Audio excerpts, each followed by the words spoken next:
Hello and welcome back to another weekend vlog. This weekend's task was all about fixing a big mistake after Magnus accidentally drove into one of the workshop windows with a pallet fork on the tractor last year.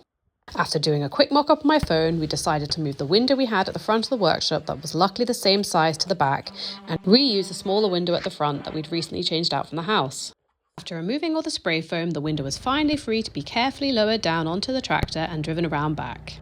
We then prepped the space for the new window, adding a wooden safety bar before lifting this very heavy window into place. It was a super tight squeeze, but we managed to get it in and secured it in place before moving on to the next window on the back. Magnus had done some prep work the day before, like removing the framing around the window and the board, as we were on a bit of a time crunch. We've repeated what we did on the front side, removing the spray foam around the window before Magnus tried to move things along a little quicker by cutting the window in half so we could easily dismantle it and take it out. It was a trip down memory lane removing and redoing these two windows, as these were two of the first things we ever did on our Reno journey here at this property, and it was just funny to see how much we'd learnt since then.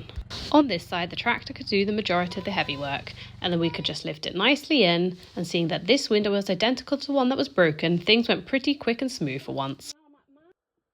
I checked to see that everything was level and in line before we secured the window in place, and then I could move on to sealing the gaps around the window. Meanwhile, Magnus moved around to the front and continued working on the wall above the window. He added in some new studs and windproofing boards before sealing off the gaps with some building tape. Then teamed up again on the back side to put back on the wooden cladding we needed to remove around the window in order to install it, and the framing that was there in the first place. And just like that, the window's back to how it was before, exactly 1 year ago. For the front, we still have some detailing and cladding to finish, but that's all we had time for, so thanks for watching and we'll see you next week.